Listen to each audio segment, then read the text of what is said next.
thing I want to cover is, Jack, how did you choose Chinowth and Cohen when you picked a brokerage? Well, it's funny because I didn't. Jack, I didn't. John did? Yeah, and you know, I'm sort of loyal to a fault, and so like where we were, I was like, you know, we're not going anywhere, but I'm comfortable not going anywhere at this point because, you know, it was just kind of that kind of thing, and it was a different time, a different period for us. I mean, you know, it's easy to think that we've always been where we are now socially, and we weren't. So John and I were kind of, you know, I think we were appreciated on a level where we were, but not really they didn't see us in the same way. When we went to meet with your mom, Cheryl, first of all, the most impressive thing to me about it was she did not speak for like 15 minutes. And John just... Cheryl didn't speak? Cheryl did not speak. And John just kept going on and on and on. Because like, if there's silence, he had to fill it, right? And I'm going, yeah, oh my God, you're giving away all of our negotiating power. Like, but it was so impressive to me, her discipline. And then when she did, what she was really talking about was how she saw such potential in what the uniqueness of John and I. And, you know, this was kind of before Frederick and selling New York and all that. She was like, I think there's a niche here and a market here you guys have not even touched that you could explode. And I'd like to coach you through it, and I'd like to help you, you know, brand and market. And we went every week and we did everything she said, and and then we built our business, and it was huge success, and I'm really grateful. But I mean, I was the hesitant one. Jack Cheryl always tells stories like, I just knew they weren't going to come because I just knew Jack wasn't going to do it because, you know, I was pretty comfortable where we were. It's scary to step away. So when I make that change, I take it very seriously, and I'm so grateful that I did. And I know for people watching, if you're thinking about making a change, you know, and this is somewhere you want to go, I think the one thing you have to remember is that it's always scary to make that leap. It is, and there's everybody's going to tell you why you shouldn't. But if it's the right fit for you, and there were so many things about this company, to be honest, that were just really good fits for John and I. And the most at that time, to be honest, it was mostly that Cheryl was the owner, and you know, I really liked being in a woman-owned business, and I liked that she was strong and powerful and compassionate. You know, this business is interesting because for so long it was so female dominated as far as the agents would go, but the broker were always kind of middle-aged. Yeah. I'm older than them now, but they were always not that funny, Leland. But and so it was really a cool thing for me to see her, you know, putting. And the other thing, this is probably the most important, I almost buried the lead. She had been an agent. Yes. And most of the people that owned companies at that time or were running them really had not been agents themselves, or not for very long. And so she understood what we needed to be agents and to do it, and to have a life on top of it. Oh yeah, gotta have a life. Yeah, you gotta have a life, and she understood that. In fact, that's one thing I think I would like you to cover too, is that we did not have a marketing. We had a marketing department where we came from, but it wasn't really a marketing department. And that was, for John, to his credit, I mean, John was brilliant. He was. When it came to real estate, he was brilliant. Yeah. And especially marketing. Yeah. You know, he never met a camera he didn't like. Let's be honest. You know, and it worked really well. And he drugged me in front of him when I didn't want to go. But the thing that was great, he saw the potential of, that's why he wanted to come interview. He saw the potential in the marketing. Right. So that dynasty still exists. That's still in place. But explain to everybody what it is that our company provides marketing wise. Right. That puts us ahead of everybody else. Which is one of the reasons why I'm here. Absolutely. Yeah. I mean, marketing. And we tend to attract people that want to market their real estate well, you know, and that's it. And then, you know, it's kind of snowballs from there a little bit. So I think back when you and John signed on, we had about 4 people in our marketing department, and we've got about 17. It seems huge. That is for a compared to everybody else, that was huge. Yeah, but I think we were known for being the only company that even touted having any marketing done for you. And I think we've grown to about 17 people. And so, you know, we go to these conferences. One of the things, Cheryl came back from one and says, "I do some of our accounting and payroll and that kind of thing." And she goes, Just a heads up, I just bought a $7,700 Matterport camera, and we were like, "What's that?" But we do those in house now. We have 2 of them, and it's the 3D tours. Gives you the dollhouse view and all that. And you can go out for $400 or $500 and have somebody independent do it. But we provide that in house. And everything is priced less. But one of the things that Cheryl was telling me why she started the marketing department was so we would be consistent and we had all of the right legal things on flyers, because perception is reality. And if you walk in and there are tons of spelling errors, or it's a cheap piece of paper or whatever, that's a reflection on the agent and actually on the house. And if you're not marketing, you're not in the market. Exactly that's right. The biggest thing about all of it. Well, and then even when you say that, there were like 400 agents when we started. There were 4. So that was like one marketing person to every 100 agent. And so we've really, honestly, we've kept up with that number. We have a better teacher-student ratio than we did in marketing. We've got two that just specialize in social media. So you can, they do social media for the company, but Cindy could come in and say, I've got, I want to start doing, farm and ranch or something else, and they can help you push that. They have programs that's, do you want 1 a day? Do you want 2 a week? And they'll actually help you, and you don't need help with social media. You guys have social media, but and I love a lot of social media. I would, but it's not necessarily everyone's talent. Yeah, but I also think that's been. Don't ask me to do my taxes. I bring in a CPA to do that. I will say we did have a little bit of growing pains because we had the marketing department that came in during COVID or right before COVID, and we didn't need flyers because things were selling so fast. You really didn't even need flyers. We weren't having open houses during a lot of COVID, so a lot of that they were sort of used to. And then we start getting into a natural market, and hey, guess what, guys? We need flyers. We have open houses. We're marketing, and they were so used to doing it the other way that we've had to really kind of, and now we're all kind of back in place, back to and basics, back to basics, and they understand that and they know it. But it's like, I think everyone decided we don't even need print anymore. Oh yeah, you do. You need QR codes, and people kind of want whatever they want. Right. I mean, so it's kind of doubled up on some of it. Like, I want either the availability of the digital or I want the printed, and you have to sort of have both available to capture that. So. And I do a lot of my own stuff, but I will say the fact that you can have design for free, your logo, they'll help you with your branding for free. When you have an open house, you automatically get, 10, 15 flyers for free, all kinds of stuff, because those costs add up. Right. Or when we do photographs, it's not, an exorbitant amount of money. And I really appreciate I also that. With working new construction, we can do a lot for a builder as well. You and I met with builders you represent together and said, we've got web designers on top of what we can do to help you individually. Which I need to talk to you about that later, by the way. There you go. But make it a point.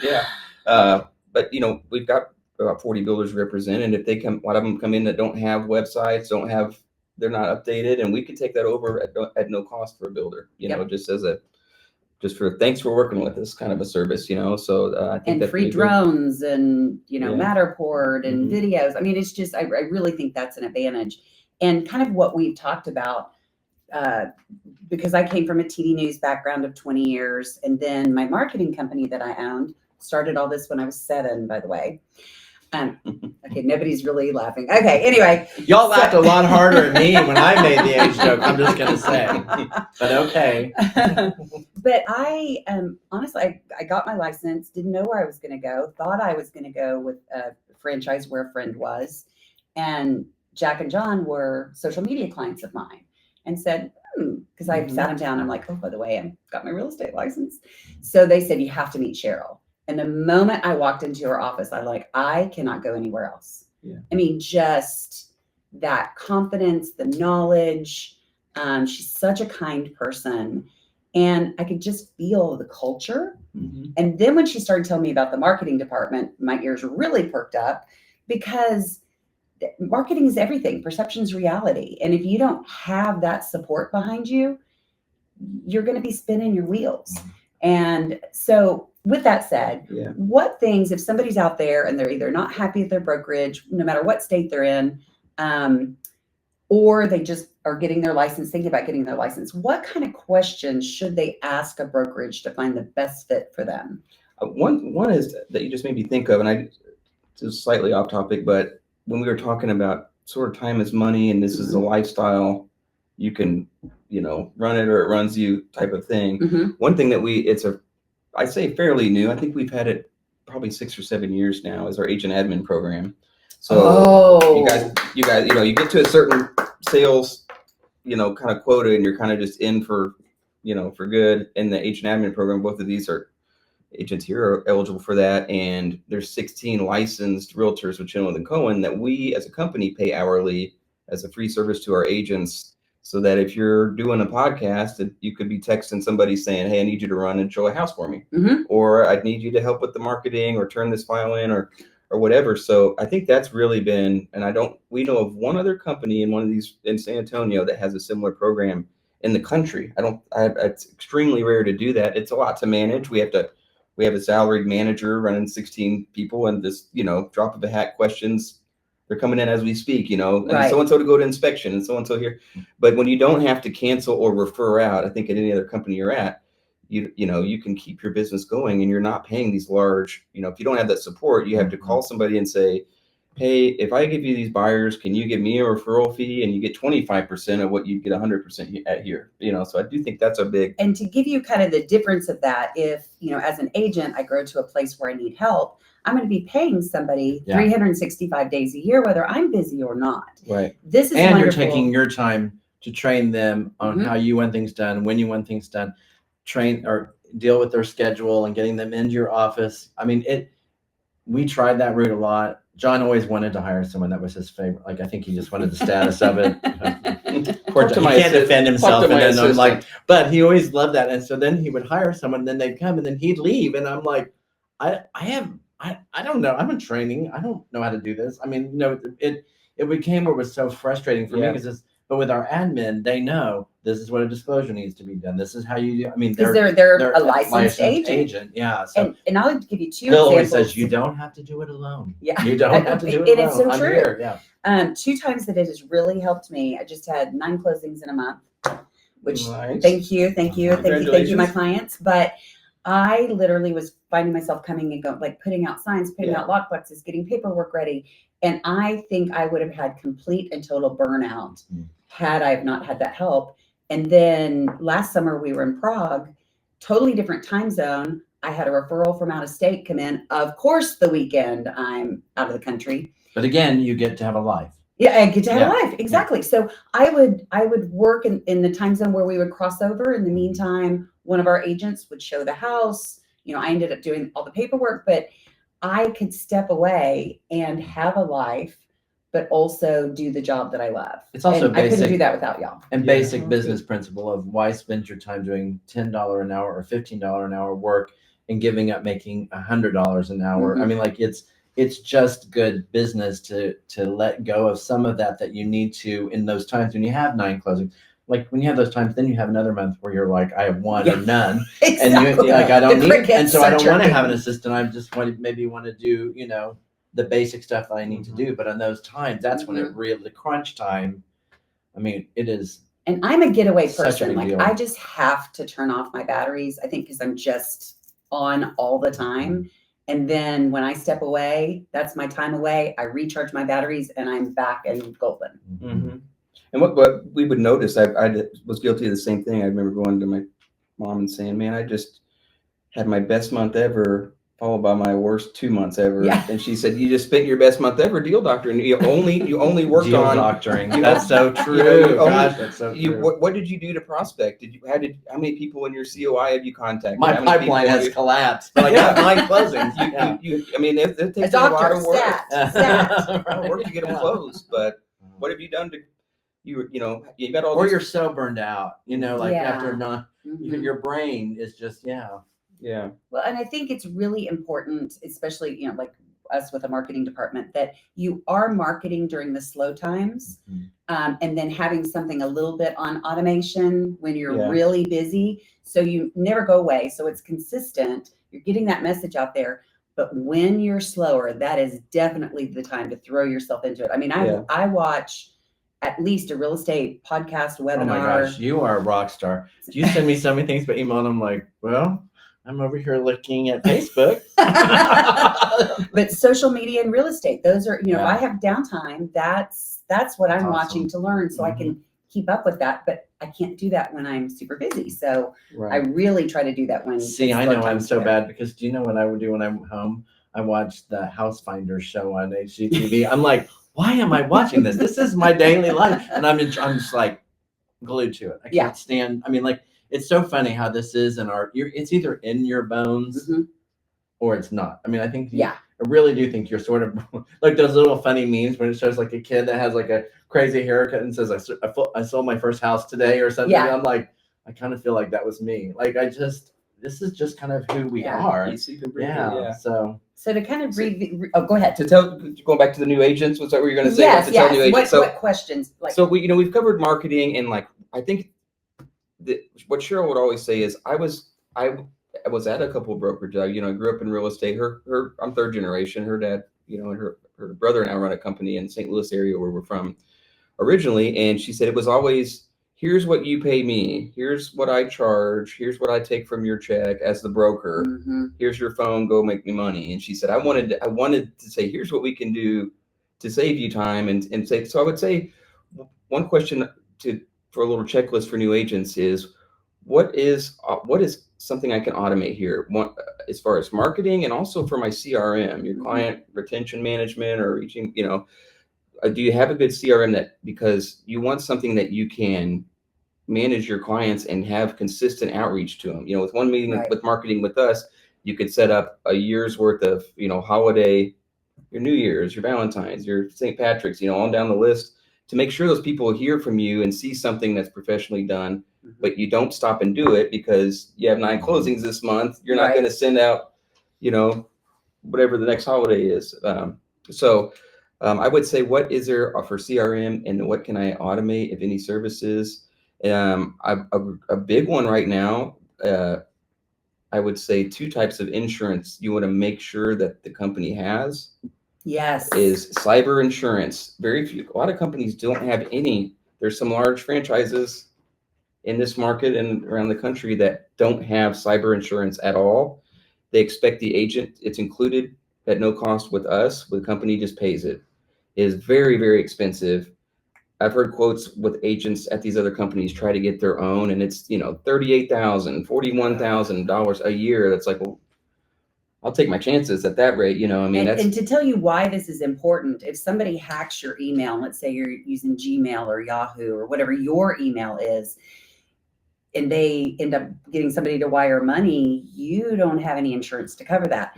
Everything that we do with Chinowth & Cohen email, having anything to do with real estate, goes through our company email, so it is protected. So if you're the public, the other issue here is you need to be finding out if that company has cyber insurance, because unfortunately, some of the smaller organizations, like you said, they can't afford it. So if some of the bigger ones just don't have it.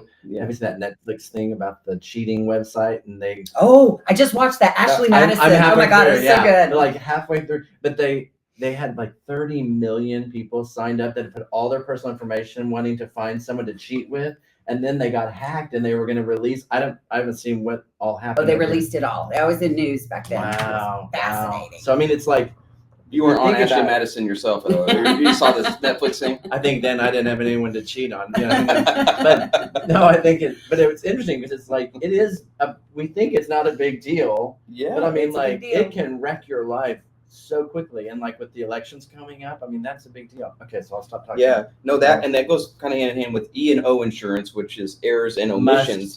You must have it. I've had young agents go, well, never opt out of it. Yeah, I need to cut something out, so I'm gonna cut out E&O. I'm like, oh no. And I don't know of any companies or competitors that have no E&O insurance, but what you need to, for your new agent checklist, what is my deductible? Because ours is a few thousand here, or it can be zero for a couple $100 if you want to, we have a kind of a legal fund, which I think that's a pretty unique feature.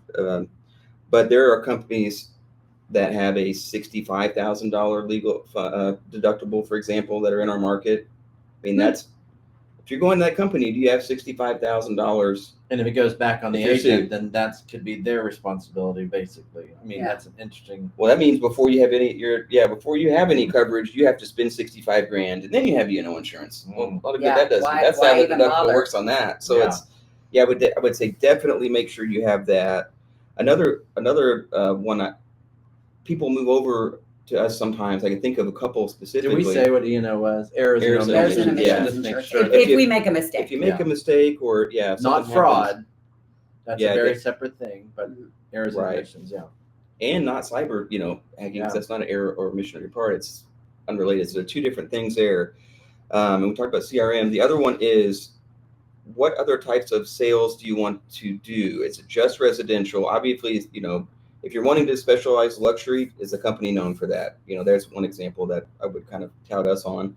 But another one that we've had a few people move over is they wanted to do commercial and they weren't allowed. A lot of companies, our license covers doing leasing, property management, commercial, and residential, but some companies say we only do residential or we only do property management or leasing. If you're wanting to do all of it, be somewhere that can do Would you all of imagine it that. has something to do with their insurance too? That probably like they're covered Yeah. for certain things and not But other things. I've done a couple of Yeah, commercial things and now. That's not my expertise. love, but it was a deal that in both you and Yeah. Leland Chinowth Mhm. were Legal. vital in that. Yeah. I would also think the scale of the company is important for newer agents. For someone who's established, just wanting to change brokerage, but for a newer agent, if you're wanting to do open houses and be in front of the public quickly, I mean, for those of us that have listings that we need someone to sit on occasionally, or sometimes more than occasionally, that puts you in front of the public immediately. Mhm. Where if you're with a smaller company, then they may not have the open houses or they sit on all of them themselves. So I think that's an important, Yeah. like, how available Mhm. is That's it a for good me point. to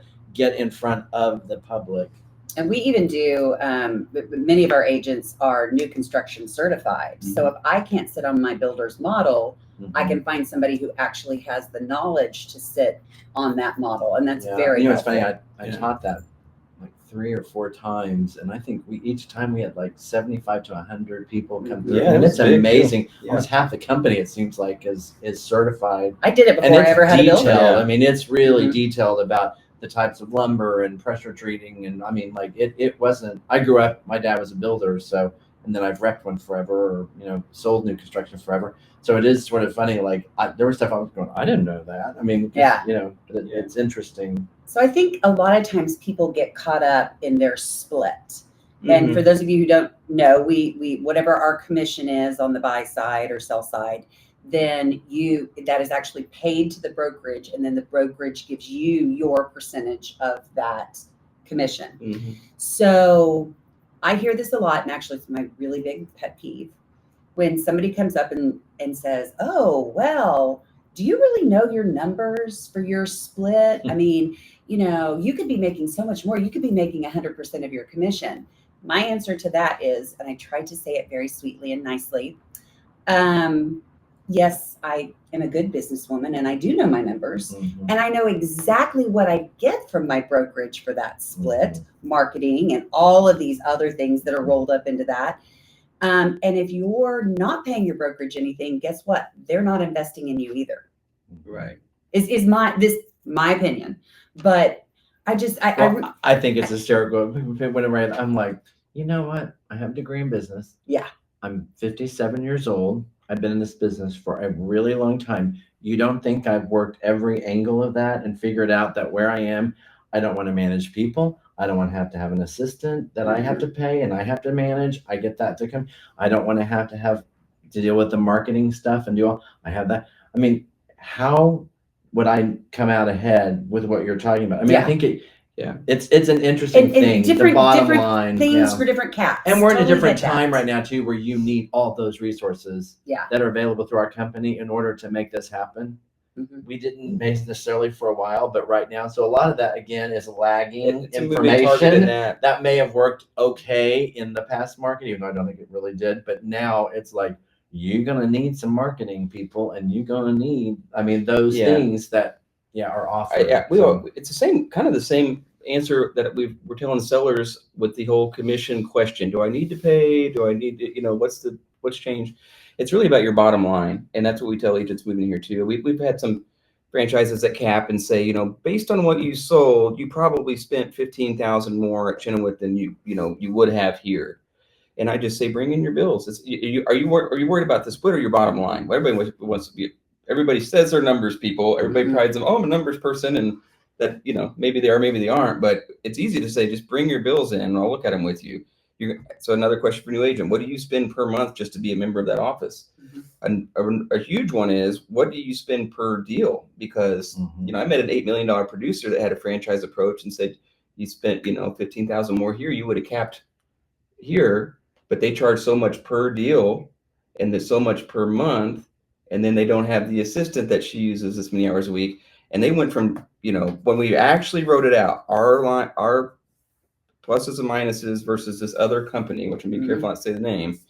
Instead of her having lost 15,000 here, we realized she literally saved $32,000 staying here. Wow, that's and their whole sales pitch is, well, we'll just come here. We're cheaper. Race to the bottom, as they call it, where it's just like everyone can do less and less as an agent with their sellers or as a brokerage with their realtors. Sure. I say do less and less, but how do you feel when your client won't? They'll take off 15,000, but they won't pay 15,000 in closing costs.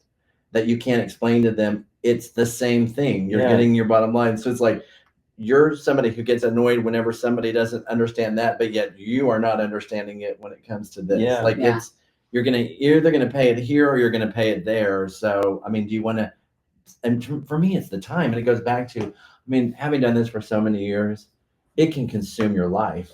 So anything you can do to automate and to take the pressure off of yourself. Like, sure, maybe I can get it for $2 less, but if it's going to give me 2 hours more time, I'll pay $2. I just had a friend that was with a franchise here in town, and he kept saying, how are you doing all this marketing? Like, how are you doing so well? You've really grown your business. And I said, come on over to Chinowth and Cohen and I'll show you. Sure enough, he came and joined.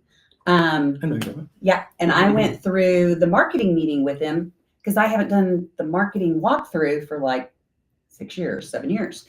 And so I just joined along, and literally, I'm like a little kid in a candy store watching everything that we offer. And my friend kept turning to me. He was like, I've never seen anything like this before. I've never seen anything like, literally he was blown away. The lollipop.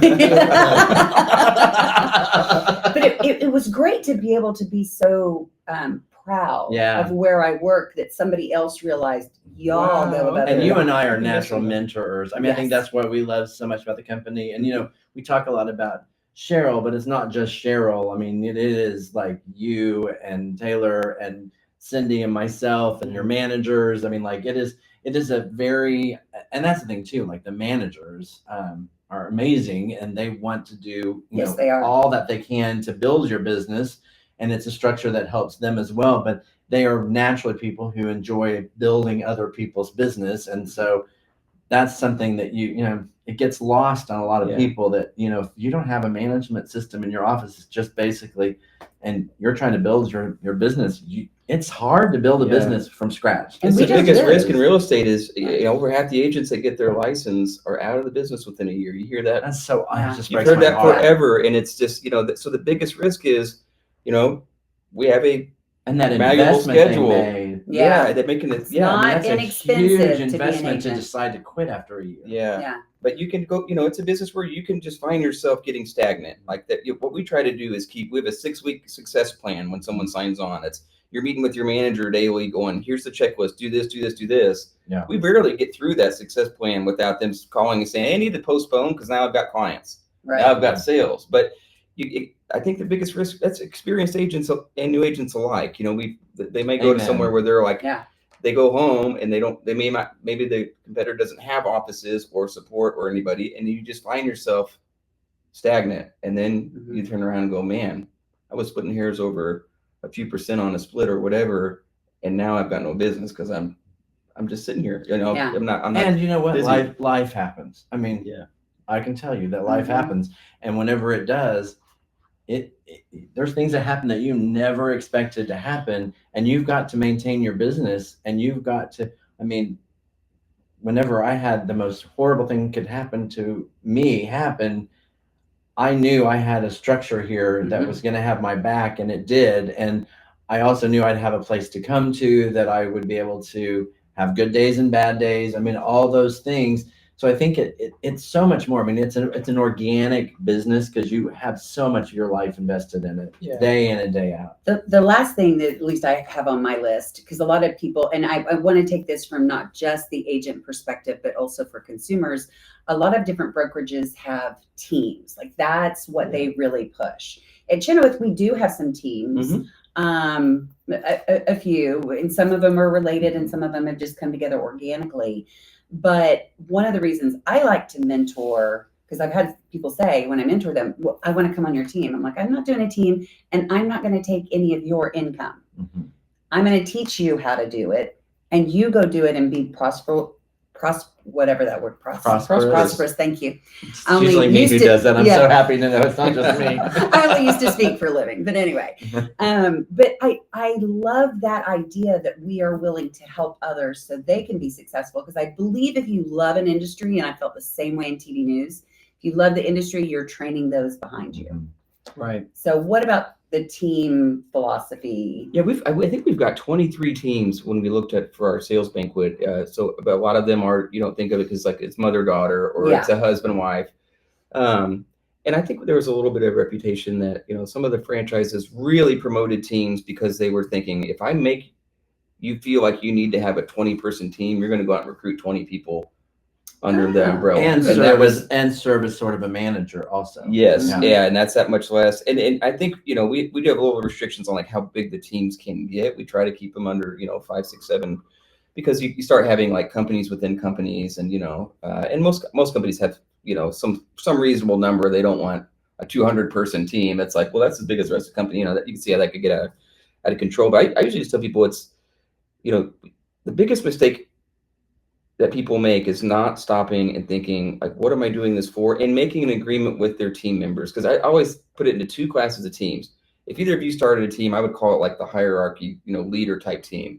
You'd have newer agents under you that you're helping. And then so you would probably fairly be giving them a lot of business and leads, and they'd be paying you a little percentage of that. You know, they make a little less, but a lot of new agents come to the company and say, can I join a team?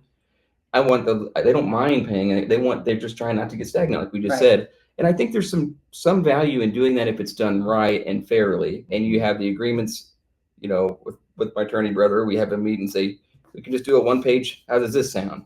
But the other team that's more common is beyond the, you know, family, you know, husband, you know, wife, daughter, whatever is, the kind of buddies team. And we have 2 agents come to my office and say, we're going to form a team. And I'm like, okay, how are you going to set it up? And they're like, and how are you going to get divorced? We're going to get divorced. And you're divorced before the wedding kind of. But, you know, and it's best intentions. We're just going to split everything.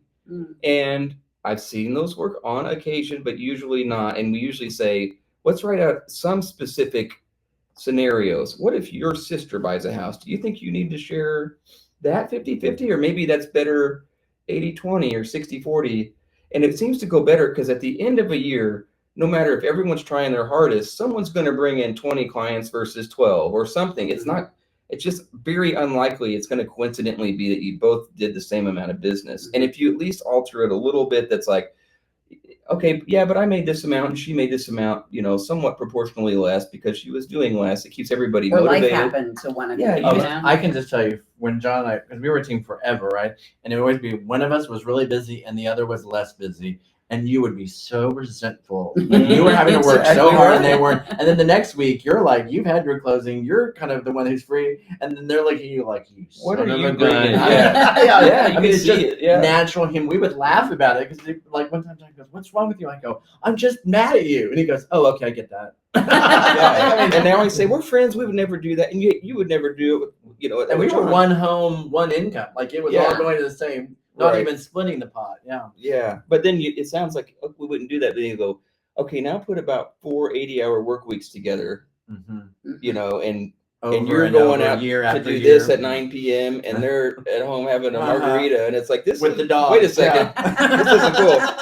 Yeah. Well, and I think human nature for the consumer to think about a team, some people really like that they have that team of agents and admins And it all can work that. beautifully. Yes, it really absolutely. Can, yeah. But the other thing is, and this is my philosophy, I want to work one-on-one with my clients. They Yeah. may know that Bailey's doing my paperwork or Lil is, taking care of something, but they know they're going to have me before we ever list the house and after we close. We So you always kinda have to took figure out a lead. So it would be, I'm the lead on your house. You'll deal with me 99% of the time, but he will always know what's going on. So if something ever happens and you need him to come in, he'll be there. But I'm gonna, and our thing was we had watched teams do one person's job for years, and it didn't make any sense. If you're constantly together I could do that by myself. So it was more conquer and divide, and then we were each other's help whenever the other was really busy. So that's a great way to kind do of a it. built-in system that really worked for us. But then the public, sometimes it's funny though too, because I've had people that would say, I worked with John, and I'm like, I had nothing to do with them. Right. And so they're having to catch me up now years later of what that was. Yeah. I mean, I've had agents that I've done deals with that I've never met. I've met everybody else, but I assume they're a real person. Their name's on the sign. Yeah. So. But when you met with somebody with John, it was, I'm going to be your main contact in an emergency. Here's John, and this is how this is going to work. Us both. But what we hear, and we have our agents competing with teams of 20 or 30, and it's the feedback that we get from I would say this is the seller checklist item is make it very clear who are you going to be hearing from, because what we see on the other side of the table is this guy came for the listing, the team lead, and you never heard from him again. This guy showed the house. This guy showed up to the inspection. Switch. Yeah, it was funny. We used to have a thing where we'd meet people, and then I would be like, oh, I want them. They're so awesome. I really like them. And John would be like, oh, yeah, okay, fine. And then they would be like, oh, we just really want John. He's awesome. And it would always, you go, wait, what? And then I'd be like, well, we clicked. It was kind of it was like speed dating, and that just didn't work out. And then John would be like, yeah, okay, all right, I'll do it. Oh my gosh, that's awesome. Well, any last thoughts you want to wrap up on? I think we picked your brain clean, haven't we? Yeah, I hope not totally, but no, I think I appreciate you guys having me on, and I think it's really important right now for us just to really talk about, we're talking about value a lot. And I think that one of the things that I really like about Chinowth and Cohen, we've talked about all of the marketing, all that, but the consistency. When you see our signs, you see the Chinowth and Cohen sign with the name. When you see our marketing, you see that, there's a consistency factor that when people know they're getting our company behind them. So you really do choose for the agent most of the time, not always, but most of the time. But I think it's important people understand when you choose that agent who has the Chinowth and Cohen logo on their business card and on their sign, that the public is going to say, that's a great company that has me covered with cyber insurance, E&O insurance.